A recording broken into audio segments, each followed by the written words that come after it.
नमस्कार, आप देख रहे हैं सिटी सेंटर शो। मुंबई से मैं हूं पूजा भारद्वाज और शो की हम शुरुआत कर रहे हैं उस पार्टी से जुड़ी खबर से जिसने पिछले चुनाव में महाराष्ट्र में एनसीपी कांग्रेस के गठबंधन को खूब नुकसान पहुंचाया था। हम बात कर रहे हैं वंचित बहुजन अघाड़ी की। क्या इस बार इस चुनाव में वंचित फैक्टर जो है महाराष्ट्र में वो बेअसर रहा? 38 सीटों पर ये लड़े, एक भी सीट जीत नहीं पाए। प्रकाश अंबेडकर भी अकोला से हार गए।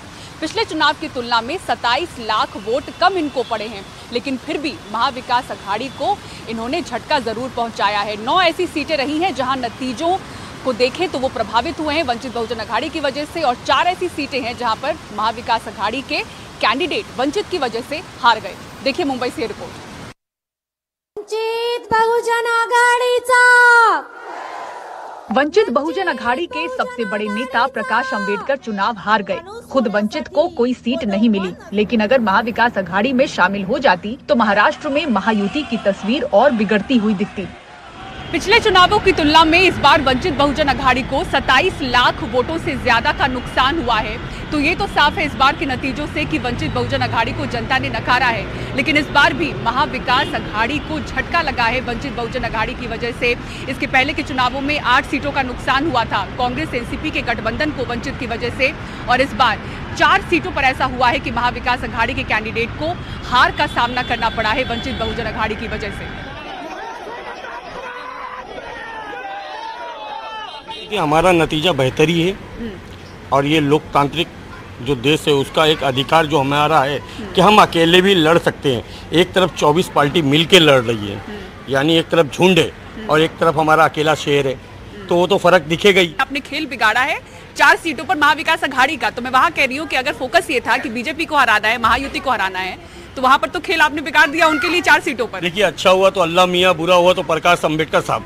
ये अब कोई भी इल्जाम लगाएगा। अच्छा। ये हमारा खुद का अधिकार है कि हम कहाँ पे कैसा लड़ सकते हैं, तो हमने किसी की खराब नहीं की। अगर देखा जाए तो कांग्रेस ने हमारा खराब करी है, ये भी हम आरोप लगा सकते हैं कि जो हमारा पिछला जो परफॉर्मेंस था उसको देखते हुए कांग्रेस ने हमें मान सम्मान नहीं दिए, और ये इतिहास गवाह है कि अंबेडकर नाम हर किसी को चुभता है। गठबंधन होता तो बेहतर होता। गलती नहीं बोलेंगे, साहब का वो डिसीजन है और साहब हमारे स्वाभिमानी है। उस तरह से हम लोग कार्यकर्ता भी उनके स्वाभिमानी, हम लोग उनके पीछे डटे रहेंगे।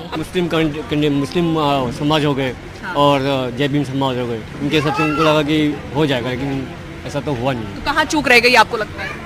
चूक तो देखो मैडम, हमने तो कोशिश पूरी की है। हाँ। बाकी जनता के हाथ में था, जो कुछ भी विचार जनता ने नहीं सपोर्ट की वो सबसे पीछे रह गए। अकोला, बुल्ढाना, हथकड़ंगले और उत्तर पश्चिम मुंबई में वंचित बहुजन के कारण महाविकास अघाड़ी को हार का सामना करना पड़ा। अकोला में खुद प्रकाश अंबेडकर खड़े हुए। इस स्थान पर त्रिकोणीय लड़ाई रही। इस चुनाव में अंबेडकर को 2,76,747 वोट मिले। कांग्रेस के अभय पाटिल महज 40,626 वोटों से हार गए। अगर अंबेडकर महाविकास अघाड़ी से खड़े होते तो उस स्थान पर उनकी जीत होती, या फिर अंबेडकर ने महाविकास अघाड़ी का समर्थन किया होता तो कांग्रेस उम्मीदवार जीत जाता।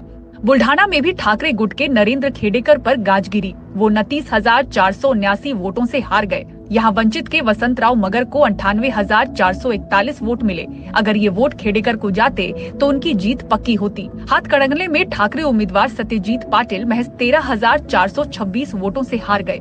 इस स्थान पर वंचित के उम्मीदवार डीसी पाटिल खड़े थे। डीसी पाटिल को 32,696 वोट मिले। इसका असर ठाकरे गुट के उम्मीदवार पर पड़ा। उत्तर पश्चिम मुंबई में ठाकरे समूह के उम्मीदवार अमोल कीर्तिकर महज 48 वोटों से हार गए, जबकि इसी क्षेत्र में वंचित के उम्मीदवार परमेश्वर रणशूर को 10,052 वोट मिले थे। वंचित अघाड़ी ने सांगली, कोल्हापुर, बारामती और नागपुर जैसे 4 निर्वाचन क्षेत्रों में महाविकास अघाड़ी का समर्थन किया था। इनमें से कोल्हापुर, बारामती और सांगली में महाविकास अघाड़ी को जीत मिली है। साल 2019 के लोकसभा चुनावों में वंचित को जहां 41,32,446 वोट मिले थे, वहीं इस चुनाव में ये आंकड़ा 14,15,076 वोट पर पहुंच गया। यानी इस लोकसभा चुनाव में पिछले चुनाव की तुलना में अंबेडकर की पार्टी को 27 लाख से ज्यादा वोटों का नुकसान हुआ। जो इनके 2 आधार थे, एक तो मुस्लिम आधार और एक दलित आधार। मुस्लिम आधार का तो ये था कि वो तो जा ही चुका था, उसने सोच लिया था कि इस बार कुछ भी हो, हमको रिप्रेजेंटेशन मिले ना मिले, ये जो फैसिस्ट टेंडेंसी वाली सरकार है इसको घर भेजना है। अब जो दलित समुदाय था उसको भी जो है वो ये महसूस हुआ कि अगर हम अपने वोट बांट जाएंगे तो फिर बीजेपी को मौका मिलेगा संविधान को बदलने का और हमारे अधिकार खत्म हो जाएंगे, मनुस्मृति आ जाएगी और फिर हम 5000 साल पुराने हो जाएंगे। तो इससे जो है वो दलित समाज भी जाकर के इंडिया की तरफ अट्रैक्ट। यहाँ पे वंचित बहुजन अघाड़ी कहाँ चूक गई? तो वंचित अघाड़ी ने ये नहीं अंदाजा किया कि उनका जो बेस था वो इस तरह से सरक जाएगा। अच्छा। तो अगर मेरा ऐसा ख्याल है, हालांकि वो तो बहुत बड़े आदमी हैं प्रकाश अम्बेडकर साहब, लेकिन अगर वो एक सीट ले लेते अकोला वाली तो आज वो महाराष्ट्र के एक एमपी होते और वो बहुत पढ़े लिखे आदमी हैं, तो महाराष्ट्र के इश्यूज़ को, दलितों के इश्यूज़ को, मुस्लिम्स के इशू को बहुत अच्छी तरह से पार्लियामेंट में पेश कर सकते थे। गठबंधन में ही लड़ना चाहिए था उनको। हाँ, और मैं ये समझता हूँ कि ये जो कामयाबी मिलती गठबंधन को, इसका बहुत बड़ा श्रेय जो है वो इनको प्रकाश अम्बेडकर साहब को जाता। लोग ये कहते कि भाई जो इतना बड़ा फर्क हुआ है इसमें जो है वो लायंस शेयर जो है वो प्रकाश अम्बेडकर साहब का है। अब तक वंचित के रहे कई वोटर भी मानते हैं कि उनका वोट बर्बाद ना हो, इसीलिए महाविकास अघाड़ी गठबंधन को चुनना पड़ा। ये तो पब्लिक के चॉइस के ऊपर अपन नहीं गया। क्यों नहीं गया सर? अब ये लोग बीजेपी को नहीं लाना चाह रहे थे, कांग्रेस को और मसाल को लाना चाह रहे थे, इसके लिए वो चाह रहे थे मेरा वोट डिवाइड ना हो। अच्छा, इसलिए वंचित की तरफ नहीं गया।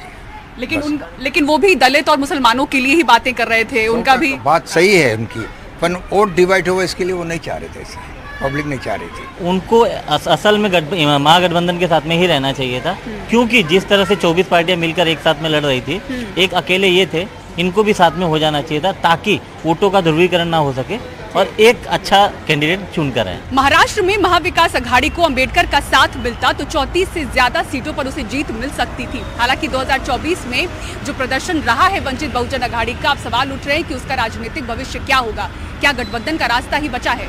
मुंबई से कैमरामैन संजय मंडल के साथ पूजा भारद्वाज, एनडीटीवी इंडिया। और दक्षिण राजस्थान का राजनीतिक भूगोल बदल रहा है। यहाँ भारतीय आदिवासी पार्टी का परचम लहराने लगा है। पहली बार भारतीय आदिवासी पार्टी का सांसद बांसवाड़ा सीट से दक्षिण राजस्थान का नेतृत्व दिल्ली में करने वाला है। हर्षा कुमारी सिंह की रिपोर्ट आपको दिखाते हैं। 32 साल के राजकुमार रोत 2 लाख से अधिक मतों से बांसवाड़ा डूंगरपुर के सांसद चुने गए हैं। बड़ी चुनौती थी उनके सामने महेंद्रजीत मालविया के रूप में। पहले कांग्रेस और फिर भाजपा में शामिल हुए मालविया के पीछे 30 साल का राजनीतिक वर्चस्व था, लेकिन भारतीय आदिवासी पार्टी का प्रभाव लगातार इस इलाके में बढ़ रहा है। हम तो कहते हैं कि जो फर्जी कांग्रेसी बन के आज तक काम कर रहे थे वो बीजेपी का साथ दिया, और वास्तविक कुछ लोग थे, हालांकि सिद्धांतवादी 30-40% लोग थे कांग्रेसी, उन्होंने हमका समर्थन दिया। एक शानदार प्रदर्शन रहा, कांग्रेस बीजेपी का एक वोट बैंक रहा था, लेकिन इसीलिए उन लोगों ने ध्यान दिया था और आदिवासी समाज के लिए हमने जोरदार तरीके से काम किया है। हमने वास्तविक जो समस्या है, जो जरूरत थी, उन मुद्दों को उठाया, उन कामों को हमने किया। लोगों को समझ में आया कि ये लोग हमारे हैं। पुराने वाले जो लोग थे कांग्रेस बीजेपी के, वो हमारे नहीं थे। यूथ को समझ में आया कि आज तक हमारे साथ धोखा हुआ है, इन लोगों ने जो काम किया वो पहले पूर्व नेताओं ने नहीं किया, इसलिए लोग दिल से हमारे साथ जुड़े हुए हैं। राजकुमार रोत का कहना है कि उनकी जीत का मार्जिन और अधिक होता, लेकिन भाजपा ने उनके ही नाम के 2 हमशक्ल मैदान में उतारे, जो 50-50 हजार से ज्यादा वोट ले गए। भाजपा ने एक गंदी चाल खेली थी, मेरे नाम से 2 राजकुमार तैयार किए थे, सेम नाम, सेम सिंबल दिलाया और सेम चेहरा कॉपी किया था मेरा। चेहरा भी एक जैसा, चेहरा भी सेम शो किया था। ये तो हम मानते, कहीं न कहीं चुनाव आयोग में भी इस बात को लेके हम लोग जाएंगे, और दोनों राजकुमार ने मिला के लगभग 1,20,000 के आसपास वोट काटा। इसके बावजूद भी हम लोग 2.5 लाख ऊपर से वोट जीत रहे हैं। भारतीय आदिवासी पार्टी विधानसभा से अब लोकसभा में प्रवेश करेगी। मूल आदिवासी पहचान की पार्टी है बाप, और जाहिर है इस अलग पहचान को बनाए रखना ही पार्टी का आधार है। मामा जी काम नहीं करो, कांग्रेस वाले काम नहीं करे, नई पार्टी के जोड़ी सके, नई पार्टी में अभी जोड़ावांगा। हमारा आदिवासी की पार्टी है ये, आदिवासी पार्टी में मत तैयार है। अभी आदिवासी पार्टी नेता यहाँ से जिताएंगे, वो हमारा काम सुनेगा नहीं, और ये भारत आदिवासी पार्टी है, ये हमारा छोटा मोटा बच्चा क्यों नहीं सुनेगा? क्यों सुनेगा? वो मजबूरी होगा तब आ जाएगा, ये काम करवा दे, ये काम करवा दे। जीत्या बाद कोई काम नहीं करेगा, कोई मतलब नहीं है, इसलिए ये नई पार्टी तैयार कर रहे हैं हम। बांसवाड़ा से सोमू आनंद के साथ जयपुर से हर्षा कुमारी सिंह, एनडीटीवी। कंगना रनौत के साथ बदसलूकी करने वाली महिला कांस्टेबल कुलविंदर कौर को गिरफ्तार कर लिया गया है। उसके खिलाफ जांच चल रही है, लेकिन ये पूरा मामला अब राजनीतिक रंग ले चुका है।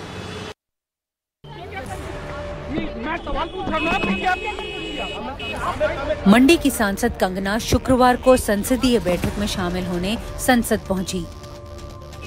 सबसे मिली, लेकिन जो हादसा उनके साथ चंडीगढ़ एयरपोर्ट पर हुआ उस पर कुछ भी कहने से बची।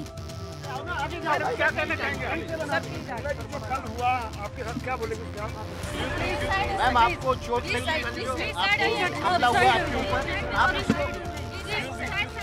घटना के बाद कंगना ने कहा था कि पंजाब में बढ़ती आतंकी सोच चिंता की बात है।